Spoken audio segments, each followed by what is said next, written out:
রাত গভীর হলে ছায়া হয়ে নামে আতঙ্ক। এখন আলো নিভে যাবে, শব্দ জেগে উঠবে, তুমি প্রবেশ করছো ভয় আর অজানার গহ্বরে। এটা ভৌতিক জোন।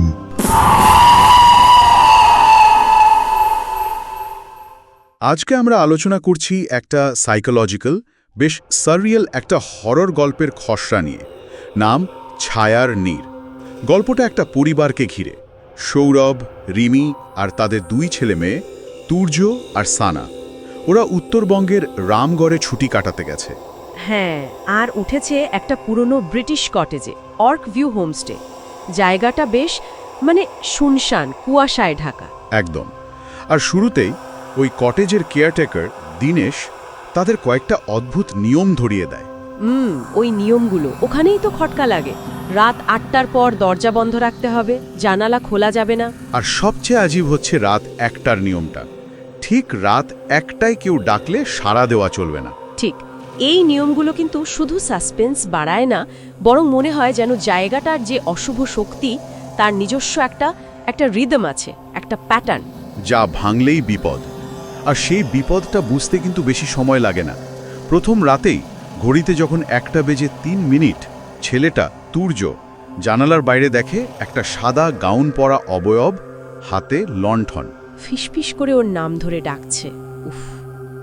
আর পরের দিন সকালে ছোট মেয়েটা সানা, সে একদম সহজভাবে বলছে যে রাতে নাকি এক দিদি এসেছিল, তাদের সাথে থাকতে চায়।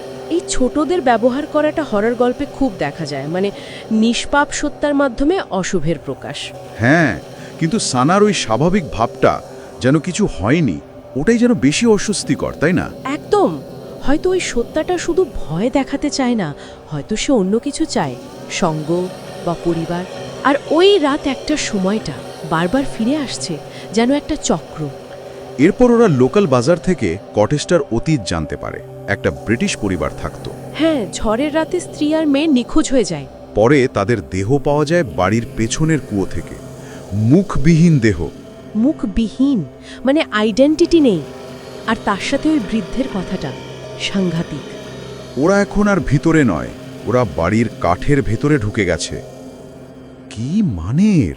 এই ধারণাটা, কাঠের ভেতরে ঢুকে যাওয়া, এটাই গল্পটাকে অন্য লেভেলে নিয়ে যায়।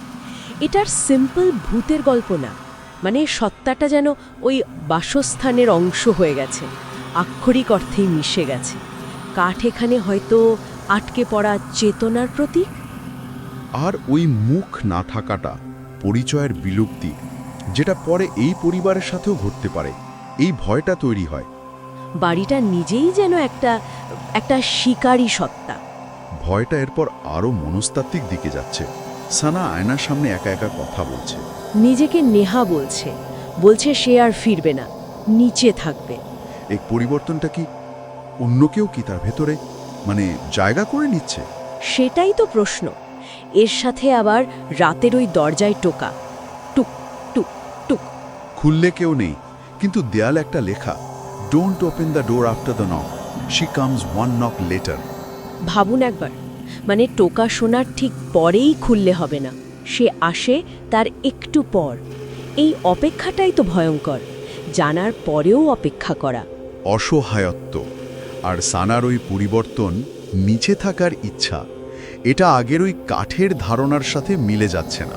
ঠিক, মনে হচ্ছে যেন সে স্বেচ্ছায় ওই সত্তার অংশ হতে চলেছে বা হতে বাধ্য হচ্ছে। পরিবারটা স্বাভাবিকভাবে পালানোর চেষ্টা করে মরিয়া হয়ে, কিন্তু গাড়ি স্টার্ট নেয় না। ক্লাসিক হরর ট্রুপ, পালানোর পথ বন্ধ।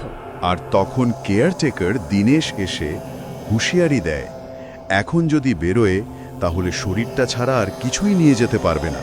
তার আত্মা বা সত্তাটা ওখানেই থেকে যাবে, ওই কাঠের মধ্যে। হয়তো সেই রাতেই ক্লাইম্যাক্স। আবার সেই রাত 1টা। তুর্য ঘরের কাঠের মেঝের ফাঁক দিয়ে দুটো চোখ জ্বলতে দেখে। ও গড! আর তারপর কাঠ ফেটে একটা হাত বেরিয়ে আসে। একটা গলার স্বরকে জিজ্ঞেস করে সে কেন নামেনি। তার ওদেরও ওই কাঠের ভেতরে মিশে যাওয়ার কথা ছিল, ওই পরিণতি ওদের জন্য লেখা ছিল। গল্পের শেষে তো সেটাই দেখানো হচ্ছে, পরিবারের সদস্যদের মুখের ভেতর দিয়ে কাঠ গজাচ্ছে। তারা চিৎকার করছে, কিন্তু সেই আর্তনাদ মিলিয়ে যাচ্ছে। শুধু সানা হাসছে, দাঁড়িয়ে বলছে, তোমরা তো আমার অতিথি ছিলে, এখন তোমরা আমার ভাই বোন। কি ভয়াবহ! মানে সে পুরোপুরি ওই সত্তার অংশ হয়ে গেছে এবং নতুন পরিবার তৈরি করছে। বাইরে শুধু একটা লণ্ঠন জ্বলছে, বাড়িটা খালি, কিন্তু লেখা আছে নতুন অতিথির অপেক্ষায়। কাঠের মেঝে আবার কাঁপছে, মানে চক্রটা চলতেই থাকবে। এই গল্পটা আসলে একটা সাধারণ ছুটিকে কিভাবে অস্তিত্বের সংকটে নিয়ে যায় সেটাই দেখায়। বিচ্ছিন্নতা, পরিচয় হারিয়ে ফেলা, আর ওই অশুভ সত্তার মধ্যে ধীরে ধীরে বিলীন হয়ে যাওয়া। বাড়িটা এখানে শুধু ব্যাকগ্রাউন্ড না, ওটাই প্রধান চরিত্র।